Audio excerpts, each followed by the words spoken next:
श्री गणेशाय नमः. अवधूत चिंतन श्री गुरुदेव दत्त. श्री स्वामी समर्थ. जय जय स्वामी समर्थ. देव म्हणतात, माझ्या प्रिय बाळांनो, तुम्ही आजपर्यंत माझ्या प्रेमापासून दूर आहात असे तुम्हाला जरी कदाचित वाटत असले तरी ते खोटे ठरणारे. कारण बाळा, मी तुमच्यावर सतत प्रेमाचा झरा ओतणारा देव आहे. तुमच्यावर भरभरून प्रेम आणि आशीर्वादाचा वर्षाव करणारा देव आहे. तुम्ही जर आज या संदेशाला पुढील 11 मिनिटे ऐकत राहिलात तर तुमच्यावर माझा आशीर्वादाचा वर्षाव होईल. जो कोणी माझा प्रिय बाळ तिथून पुढे 11 मिनिटे हा संदेश ऐकेल त्यावर ते चमत्कारिक आशीर्वाद दिल्या जातील. त्याला दुःखापासून, क्लेशापासून दूर केल्या जाईल. देवाची आज्ञा म्हणून हा संदेश स्वीकार करा. तुमच्या आयुष्यातील खूप काही कटकटी, संघर्ष दूर जाताना तुम्ही अनुभव करणार आहात. माझ्या प्रिय मुला, मी तुमच्यासाठी असे आशीर्वाद घेऊन आलो आहे. त्यामुळे तुझ्या जीवनातील त्या अंधकाराची जागा भरून निघणार आहेत. जेव्हा तुम्ही माझा धावा करता, माझे नामस्मरण करता किंवा मन लावून माझे संदेश ऐकता, तेव्हा माझे आशीर्वाद तुमच्यापर्यंत येताना तुम्ही अनुभव घेता. आजही तसेच काही घडणार आहे. देव म्हणतात, माझ्या प्रिय मुलांनो, तुमच्यातील कुठल्याही मनाने ते शंका आणि कुशंका येथे सोडून द्यावे आणि माझ्या प्रेमासाठी, माझ्या आशीर्वादासाठी सज्ज असावे. मी तुम्हाला आज्ञा करतो, तुमच्या मनातील तुमच्या प्रश्नाचे उत्तर देणारे हे संदेश जर तुम्ही शेवटपर्यंत ऐकले तर तुमच्या जीवनात तो प्रकाश, तो आनंद निश्चित येणार. यात शंका बाळगू नका. देव तुमच्यासाठी आज इथे उपस्थित आहे. तुम्ही देवाकडे जे काही प्रार्थना करत आहात ते सर्व काही एकत्रित करून तुम्हाला तुमच्या कार्यासह मोठे आशीर्वाद प्राप्त होणार आहे. तो मोठा चमत्कार तुमच्या दिशेने देव पाठवत आहे. त्याला स्वीकार करण्यासाठी तत्पर व्हा, सज्ज व्हा. देव म्हणतात, माझ्या प्रिय मुला, तू जेव्हा जेव्हा संघर्ष करत होता त्या काळातही मी तुझी साथ सोडलो नाही, मी तुझा हात सोडलो नाही. बाळा, आज तुझ्या स्थितीत आहेस, जे काही प्राप्त केले आहेस ते सर्व काही माझ्या आशीर्वादाने तू प्राप्त केले आहे. ते नाते जे प्रेमळ आहे तुझ्यासाठी ते मीच तुला प्रदान केलं आहे. देव म्हणतात, तुझ्या चिंतेत असे आहे. चिंता दूर करण्याचा हा संदेश मी तुझ्यापर्यंत देत आहे. एक मोठा आर्थिक चमत्कार तुझ्या दिशेने लवकरच घडणार आहे. पुढील 1 महिन्यात तुमचे जीवन स्तर उंचावणार आहे. आशीर्वाद तुमच्यापर्यंत येत आहे. तुझ्या कार्याला सुरुवात केलं आहे. ते नवीन कार्य खूप काही प्रगतीच्या दिशेने जाणार आहे. देव म्हणतात, माझ्या प्रिय मुला, माझ्यावर विश्वास ठेव. तुझ्या कार्यात तुला अधिक प्रगती साधल्या जाईल. जी प्रगती तुमचे संपूर्ण आयुष्यात परिवर्तन करणारे ठरेल. हे परिवर्तन शुभ आणि तुमच्यासाठी अधिक शुभ करणारे आहे. देव म्हणतात, इथून पुढे मी तुमच्या आयुष्यात जे नाते देईल या लोकांना आणले ते प्रभाव दाखवणारे ठरेल. देवाची इच्छा आहे की तुम्ही सर्व काही करा, पण देवाचे स्मरण अधिक ठेवा. देव तुमच्याकडे ते आशीर्वाद आणि ते चमत्कार देण्यासाठी आज इथे उपस्थित आहे. तुम्ही केलेली विनवणा देवाने ऐकलं आहे. देव तुमच्या सर्व काही इच्छा, मनोकामना पूर्ण करण्यासाठी आज तुमच्यापर्यंत आले आहे. देव म्हणतात, बाळा, काही गोष्ट आज पडद्याआड आहे, त्या तुला दिसत नसल्या तरी त्या घडत आहेत. त्या मोठ्या घटना, ते मोठे चमत्कार तुझ्या दिशेने येऊन पाहत आहे. त्यासाठी तू आनंदाने सज्ज राहा, कारण ते मोठे आशीर्वाद तुझ्या दिशेने मी पाठवू इच्छितो. तेव्हा ते सर्व काही तुझ्या चांगल्या कर्माचे फळ एकत्र करून तुला चमत्काराच्या रूपात देण्यात येत आहे. देव म्हणतात, बाळा, तुझ्यासाठी माझ्याकडे काही अशा चमत्कारिक योजना आहेत ज्या तुझ्यासाठीच आणि तुझ्यासाठीच कार्य करणार आहे.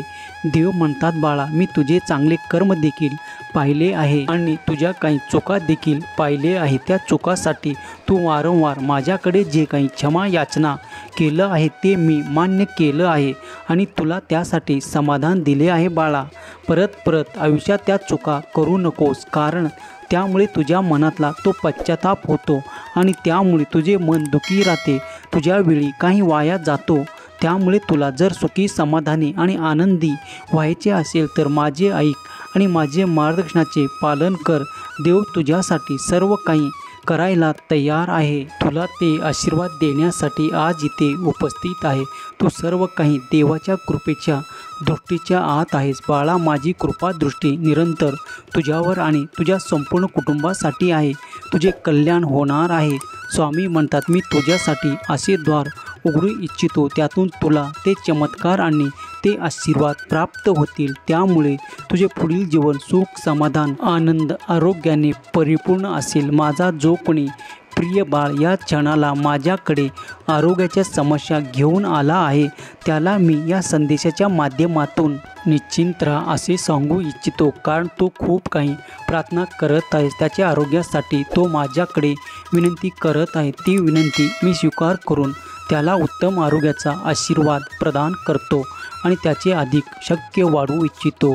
जर या क्षणाला तुमच्यापर्यंत हा संदेश आला असेल आणि तुम्ही मन लावून श्रद्धापूर्वक हे माझे आशीर्वाद प्राप्त करत असाल, तर ज्याला कोणाला त्या व्याधी आहेत, त्या व्याधीचा या क्षणापासून जळण्यास प्रारंभ होईल आणि त्याच्या होणाऱ्या त्रासामध्ये, त्या व्याधीमध्ये, त्या दुःखामध्ये, त्या दिवसामध्ये त्यांना या क्षणापासून आराम पोचण्याला सुरुवात होईल. अगदी या क्षणापासून त्याच्या जीवनात त्याचे आरोग्य उत्तम होताना ते अनुभव करणार आहेत. माझ्या प्रिय बाळा, मी आज तुला आरोग्याचा आशीर्वाद प्रदान करून तुझ्या सर्व काही दुःखाचा अंत करणारा हा संदेश तुझ्यापर्यंत पाठवत आहे.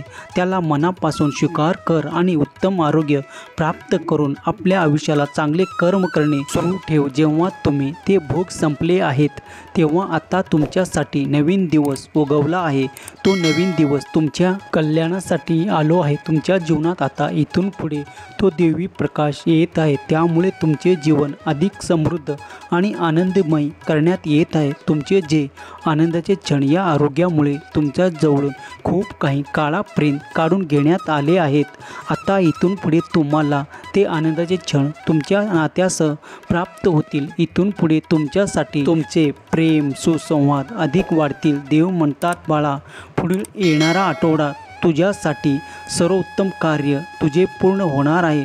तुला एक जागी खूप काही मोठे कार्य प्राप्त होणार आहे. नवीन कार्य माझ्या आशीर्वादाने तू सुरू करणार आहेस. त्या शुभ दिनाला तू प्रतीक्षा करत आहेस. तो दिवस लवकरच येत आहे. तुमच्या जीवनात एक नवीन आरंभ, एक नवीन सुरुवात, ज्या खूप काही शुभ काळात सुरू होणार आहे. देव म्हणतात, तू आता निश्चिंत हो बाळा, कारण माझे आशीर्वाद आणि माझा चमत्कार तुझ्या दिशेने जेव्हा येतात, तेव्हा तुमचे न होणारे कार्य पूर्ण होताना तुम्ही अनुभव करता. आजही तसेच काही घडणार आहे. आजचा दिवस तुमच्यासाठी सर्वोत्तम ठरणार आहे आणि पुढील आठवड्यात तुम्ही जे काही नवीन कार्य आरंभ करणार आहात, त्यासाठी आधीच माझी योजना तुमच्यासाठी तयार आहेत. तुम्ही ते मोठे यश प्राप्त करणार आहात. जेव्हा तुम्ही माझ्याकडे प्रार्थनापूर्वक ते निवेदन केले आहे, तर निश्चित राहा, कारण माझा आशीर्वाद तुमच्या कल्याणासाठी आहे आणि जो कोणी माझ्या नामस्मरण करतो त्याचे कल्याण होणार आहे. देव म्हणतात, तुम्ही काही तासातच माझे आशीर्वाद प्राप्त करणार आहात. मी तुमच्यासाठी असे द्वार उघडत आहे, जिथून तुमच्यासाठी खूप काही मनायोग्य आशीर्वाद तुमच्या दिशेने येताना तुम्ही पाहाल. तुमच्या कल्पना सत्यात उतरताना तुम्ही आता अनुभव करणार आहात. विश्वास ठेवा, देवाचे कार्य तुमच्यासाठी विरतपणे सुरू आहे. ते अखंडरित्या सुरू आहे. तुमच्या कल्याणासाठी देव तुमच्याकडे ते नाते, ते लोक, ते कार्य पाठवू इच्छितात. ते तुम्ही मनापासून देवाचे आशीर्वाद म्हणून स्वीकार करावे अशी देव तुम्हाला आज्ञा करतात. देव म्हणतात, बाळा, काळजी, चिंता, दुःख, क्लेश आणि वेदना संपून जाऊन माझा आशीर्वाद तुझ्यासाठी कार्य करणार आहे, कारण खूप काळापासून तू त्याची वाट पाहत आहेस. मी तुझ्यासाठी सौख्यांचा, आशीर्वादाचा हा संदेश देत आहे. त्यामुळे तुझ्या जीवनात ते सुखद परिवर्तन तू अनुभव करणार आहेस. देव म्हणतात, बाळा, तुझ्या समस्या आणि त्या समस्येचे निराकरण मी तुझ्यापर्यंत देऊ इच्छितो. ते स्वीकार करण्यासाठी सज्ज राहा आणि मी आशीर्वादाच्या रूपात, चमत्काराच्या रूपात तुझ्याकडे जे काही आशीर्वाद पाठवत आहे, त्यात तू समाधानी राहणे. अभूतपूर्व आशीर्वाद येत आहे, जे तुझे जीवन सार्थक आणि आनंदी करणारे ठरणार आहे. देव म्हणतात, बाळा मी तुझ्यावर बिनशर्त प्रेम करतो आणि माझे आशीर्वाद प्राप्त करण्यासाठी, चमत्कार प्राप्त करण्यासाठी सज्ज हो. तुझ्या दिशेने वेगवान गतीने माझे आशीर्वाद कार्य करताना तुला अनुभव येईल. बाळा, तुमची प्रगती आणि तुमच्या जीवनातील उत्साह वाढणार आहे. त्यासाठी सज्ज हो. ज्यांनी कोणी हा स्वामी संदेश ऐकला आहे त्यांच्या जीवनात स्वामी तो आनंद देव, ती प्रगती देऊन त्यांच्या सर्व काही इच्छा स्वामी देव पूर्ण करून ही स्वामी माऊली चरणी प्रार्थना केलेली सेवा स्वामी चरणी अर्पण करतो. श्री स्वामी समर्थ. जय जय स्वामी समर्थ. हा संदेश शेवटपर्यंत पाहिल्याबद्दल धन्यवाद.